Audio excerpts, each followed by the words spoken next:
নমস্কার বন্ধুরা, কেমন আছো তোমরা সবাই? আশা করি সবাই খুবই ভালো আছো এবং সুস্থ আছো। আর আজকে আমি তোমাদের সঙ্গে শেয়ার করছি আবারও একটা একদম নতুন ধরনের ডিজাইন, এবং এই ডিজাইনটা তোমরা কিন্তু রিসেপশনের দিন পরতেই পারো। খুবই সুন্দর এবং খুবই গর্জিয়াস লাগবে তোমাদেরকে। আর আজকে শাড়িটা দেখো, আমি এখানে ওপেন করে নিয়েছি। আর এখানে চাইলে তোমরা এরকম ফোল্ড করতে পারো, আর যদি তোমরা একটু টল হও তাহলে দরকার নেই। ঠিক ডান হাতের নিচে পেটিকোটের ভিতরে এখানে প্রথমে গুঁজবে, তারপরে হচ্ছে বাঁ হাতের নিচে গুঁজে নেবে, তারপরে মিডলে এক্সট্রা কাপড়টা পেটিকোটের ভিতরে টাকিং করবে। কিন্তু অবশ্যই তোমরা তোমাদের পায়ের দিকে একবার দেখে নেবে যে শাড়িটা উঁচু হয়ে যাচ্ছে কিনা, তারপরে কিন্তু মিডল এক্সট্রা কাপড়টাকে পেটিকোটের ভিতরে টাক করবে।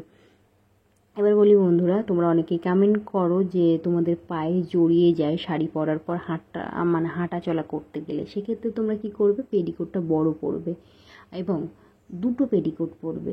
সেক্ষেত্রে কোনো অসুবিধা হবে না। অনেকে বলে দুটো পেটিকোট পরলে পায়ে জড়িয়ে যাবে, একদমই না। বড় বড় পেটিকোট পরলে কোনো অসুবিধা হবে না, কিন্তু পেটিকোটগুলো পায়ের নিচ পর্যন্ত বা চেষ্টা করবে একটু নিচু করেই পেটিকোটটা পরতে, তাহলে এই ধরনের সমস্যা হবে না। পেটিকোট যখনই তোমরা উঁচু করে পরবে তখনই কিন্তু পেটিকোট পায়ের সঙ্গে গুলিয়ে যায়, শাড়ি জড়িয়ে যায় না, পেটিকোটটাই ভিতরে জড়িয়ে যায় বলে শাড়িটাকে আমাদের এরকম মনে হয়। অবশ্যই পেটিকোটটা ঠিকঠাক করে পরলে এই সমস্যাটা একদমই সমাধান হয়ে যাবে। আর এখানে দেখো, আমি আঁচলটা রেডি করছি। প্রথমেই প্লেটটা আমি বড় করে নিচ্ছি, আর তারপরে এখানে প্লেটগুলো একটু ছোটো ছোটো করে নেবো। তার কারণ মিডলে যদি কোনো প্লেট আমাদের ছোটো বড় হয়ে যায়, তাহলে উপরের প্লেটে যেহেতু আমরা বড় করছি, সেই ক্ষেত্রে কোনো অসুবিধা হবে না। তো যখনই আমাদের প্লেটটা রেডি হয়ে যাবে, তৎক্ষণাৎ এখানে একটা সেফটি পিন দিয়ে তোমরা পিন আপ করে নেবে। তাহলে কি হয়, একদমই এই যে এত সময় কষ্ট করলে সেটা সিকিওর থাকে, খুলে যাওয়ার সম্ভাবনা থাকে না। তো এখানে অবশ্যই শাড়ির পিন বা হেয়ার ক্লেচার যেটা হয় সেটা কিন্তু এখানে আটকে রাখতে পারো। এবার এখানে আমি হাতটাকে একটু উঁচু করে নিলাম, বাঁ হাতটাকে একটু হালকা হাতে নাড়িয়ে নিলাম। তাহলে কি হবে, আমাদের যে ভাঁজগুলো আছে ওগুলো একটু ভিজিবল হবে, বার হয়ে আসবে এবং আমাদের দেখতে সুবিধা হবে। সেক্ষেত্রে আমাদের একটা একটা করে ধরতে এখানে খুবই সুবিধা। প্রিয় দর্শক, তোমরা যারা আমাকে প্রথমবার দেখছো তাদের কাছে একটাই অনুরোধ, অবশ্যই আমার চ্যানেলটিকে সাবস্ক্রাইব করে রেখো। এরকম আরও নতুন নতুন ডিজাইন শাড়ি ড্রাপিংয়ে দেখতে এবং শিখতে হলে অবশ্যই আমার চ্যানেলটিকে সাবস্ক্রাইব করে রাখতে হবে। আর পাশে থেকে একটা ছোট্ট বেল বাটন আছে, ওটাকেও হিট করবে। তাহলে যখনই এরকম নতুন নতুন ইউনিক ডিজাইন আমি আমার চ্যানেলে আপলোড করবো, সবার প্রথমে নোটিফিকেশান কিন্তু তোমাদের ফোনে পৌঁছে যাবে। আর অনেক ধরনের নতুন নতুন শাড়ি ড্রাপিং দেখতে এবং শিখতে হলে অবশ্যই কিন্তু আমার চ্যানেলটাকে সাবস্ক্রাইব করে রাখো, এবং সাথে লাইক কমেন্টটাও করতে একদমই তোমরা কিন্তু ভুলো না। সামনেই কিন্তু দুর্গাপুজো আসছে, আরও নতুন নতুন কী কী শাড়ি ড্রাপিং তোমরা দেখতে চাইছো, কোন দিনের জন্য কী শাড়ি ড্রাপিং দেখবে এবং কী শাড়ি পরবে, আমাকে ঝটপট কমেন্ট করতে থাকো। সেই কমেন্ট রিলেটেড আমি কিন্তু একে একে তোমাদের জন্য ভিডিও রেডি করে দিতে থাকবো। তোমরা অনেকেই আছো পুজোর দিনে কীভাবে শাড়ি পরবে, বিজয়া দশমী ষষ্ঠী, মানে প্রত্যেকটা দিনের জন্য তোমরা কিন্তু ইন্ডিভিজুয়ালি আমাকে কমেন্ট করো। তো এখন থেকে যদি তোমরা কমেন্টটা করো, তাহলে তোমাদের আমি শাড়িগুলো দেখাতে এবং কীভাবে ড্রাপিং করবে সেগুলো কিন্তু আমি খুব সহজে দেখিয়ে দিতে পারবো। তো ঝটপট করে কমেন্টটা করতে থাকো। তো কথা বলতে বলতে এখানে আমি আঁচলটা রেডি করে নিয়েছি। দেখো, আঁচল যদি তোমাদের সামনে দিয়ে করতে অসুবিধা হয় তাহলে এভাবে কাঁধের উপর রাখবে, রেখে এখান থেকে তোমরা সামনের দিক দিয়ে ছোট ছোট করে ভাঁজ এখানে ধরতে পারো। দেখো, এখন যেভাবে ধরে নিচ্ছি এভাবে কিন্তু তোমরা প্রথম থেকেও করতে পারো। আগে যেরকমভাবে দেখালাম ওটাও কিন্তু একটু একটু করে রেডি করে সেফটি পিন দিয়ে পিন আপ করতে পারো। যেটা তোমাদের সুবিধা মনে হয় সেটা কিন্তু তোমরা করতে পারো।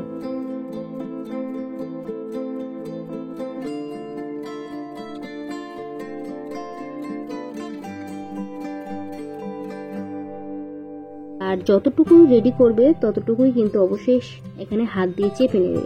চেপে নিলে ফোলা ভাবটা চলে গিয়ে ভাঁজগুলো সুন্দরভাবে সেট হয়ে বসে থাকবে। তো আর একটু চেষ্টা করবে সেফটি ব্যবহার করা। সেফটি যদি না থাকে তাহলে শাড়িটা আঁচলটা রেডি করার পরে দেখো, আমি পিছন দিকে এবার নিয়ে যাচ্ছি। তো পিছন দিক দিয়ে আমি কিন্তু ডান কাঁধের উপরে রাখবো, আর এখান থেকে আঁচলটা আমরা একদম মেস ছুঁয়ে যাবে এতটা বড় এখানে দেখে নেব। দেখো, এখানে আমি দেখে নিচ্ছি আঁচলটা একদম মেস ছুঁয়ে গেছে, এতটাই বড় এখানে নিয়ে তারপরে কিন্তু অবশ্যই পিন আপ করে নিও কাঁধের উপরে। তার কারণ আমি এখন পিন আপটা করছি না, পরে করব, কিন্তু তোমরা অবশ্যই আগেই সেফটি পিন দিয়ে পিন আপ করে নেবে।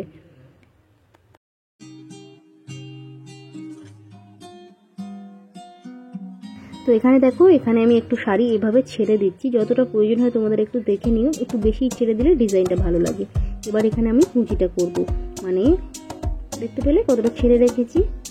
এখানে আমি এভাবে কুচি করছি। তোমাদের যদি বাঁ হাত দিয়ে করতে অসুবিধা হয় তাহলে ডান হাত দিয়ে কীভাবে তোমরা কুচিটা করবে সেই নিয়ে কিন্তু আমার চ্যানেলে ভিডিও দিয়ে রেখেছি, এবং অনেকের আছে যে ডান হাত বাঁ হাত করে ধরতে অসুবিধা হয়, কুচি ধরতে গেলে আঙুল ব্যথা হয়ে যায়। সেক্ষেত্রে তোমরা আরও সহজ করে কীভাবে কুচিটা রেডি করবে সেই রিলেটেড ভিডিও কিন্তু আমার চ্যানেলে দেওয়া আছে, এবং যারা বিগিনার্স আছে তোমরা কীভাবে স্টেপ বাই স্টেপ শাড়ি পরা শিখবে সেই ভিডিও কিন্তু আমার চ্যানেলে দেওয়া আছে। তো ভিজিট করো, আশা করি তোমাদের পছন্দ মতো ভিডিও তোমরা কিন্তু খুব সহজেই শিখে যাবে। কুচিটা খুব ভালো করে ধরে নিয়েছি। ধরে নেওয়ার পরে প্রত্যেকটা ভাঁজ কিন্তু এখানে হাত দিয়ে চেপে নেবে। হাত দিয়ে চেপে নিলে এই ভাঁজগুলো সুন্দরভাবে সেট হয়ে কিন্তু এখানে বসে যাবে। আর এখানে দেখো একটু ছড়িয়ে ছড়িয়ে দিচ্ছি, মানে একসঙ্গে রাখছি না, 1/2 ইঞ্চি এখানে গ্যাপ রেখে ছড়িয়ে রেখে তারপরে কিন্তু পেটিকোটের ভিতরে এক্সট্রা কাপড়টাকে এখানে ট্যাকিং করে নিচ্ছি।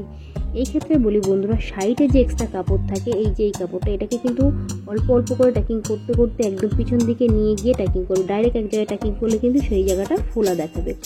এবং এই ক্ষেত্রে খেয়াল রাখবে শাড়িটা যেন বেশি উঁচু না হয়ে যায়। অনেক সময় কী হয়, ওই শাড়িটা উঁচু হয়ে গিয়ে প্রথমে প্লেটটা কিন্তু উঁচু হয়ে যায়, সেটাও একটু খেয়াল রেখো। আঁচলটা মানে কুচিটা এখানে রেডি করে নিলাম। এখানে চাইলে কিন্তু একটা সেফটি পিন তোমরা পিন আপ করে রাখতে পারো। তো এখানে দেখো আঁচলটা আমার ছোটো হয়ে গেছে, এবার আমি ঠিক করে নিচ্ছি আবারও বড় করে। এই জন্যই আগেই বলেছিলাম যদি তোমরা সেফটি পিন দিয়ে পিন আপ করে রাখো তাহলে এই সমস্যাটা হয় না। যেহেতু আমি আগে পিন আপ করে নিই সেক্ষেত্রে এই সমস্যাটা আমার সঙ্গে হলো। এবার আমি এখানে পিন আপ করে নেব।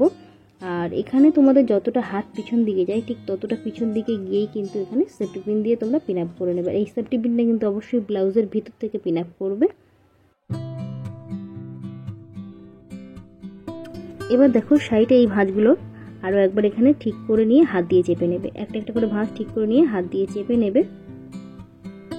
এবার আঁচলের মাথাটা সমস্ত সেফটি পিন এখানে খুলে নেওয়ার পরে একদম উপরে যে মাথাটা ছিল আঁচলের সেটাকে ধরে দেখো এই কাপড়টার তলা থেকে নিয়ে যাবে। খুব ভালো করে খেয়াল করো, এই কাপড়ের তলা থেকে এভাবে আমি ডান হাতের দিকে টেনে নিয়ে যাব। তো এখানে এভাবে টেনে আনবে, একটু টাইটভাবেই টেনে আনবে। এখানে কাপড়টাকে ঠিক করে নেবে। চাইলে ফোল্ড করতে পারো বা ফোল্ড করার দরকারও না পড়তে পারে। আমার একটু এখানে দরকার পড়ছে বলে আমি ফোল্ড করে নিচ্ছি। সবার শাড়ি যে সমান হবে এমনটাও নয়। যদি তোমাদের মনে করো এখানে ফোল্ড করার প্রয়োজন নেই তাহলে প্রয়োজন নেই। এখানে গুঁজে নেবে। নেওয়ার পরে কিন্তু অবশ্যই যদি তোমাদের মনে হয় শাড়িটা এখানে ওপেন হয়ে যেতে পারে তাহলে একটা সেফটি পিন এখানে কিন্তু পিন আপ করে রাখতে পারো।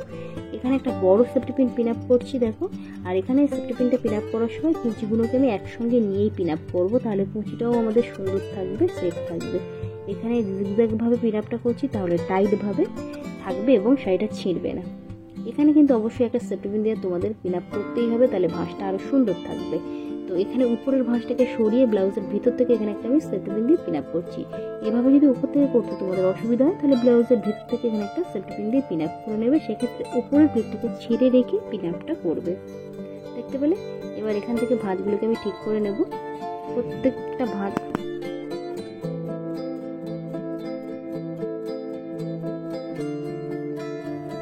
তো এবার এখানে একটা সুন্দর দেখে কোমর বন্ধনী পরে নিতে হবে, এবং কোমর বন্ধনীর পিছনে যে এক্সট্রা কাপড় ছিল সেটাকে নিয়ে কিন্তু লক করবে। এটা আমার ফাইনাল লুক। কেমন লাগলো অবশ্যই কমেন্ট করে জানিও, এবং যদি ভালো লেগে থাকে তাহলে অবশ্যই তোমাদের ফ্রেন্ডস অ্যান্ড ফ্যামিলির সঙ্গে শেয়ার করবে। আর নতুন নতুন ভিডিও দেখতে হলে অবশ্যই আমার চ্যানেলটিকে সাবস্ক্রাইব করে রাখতে হবে। তো আজকের মতো টাটা, দেখা হচ্ছে নতুন ভিডিওতে। তত সময় ভালো থেকো এবং সুস্থ থেকো।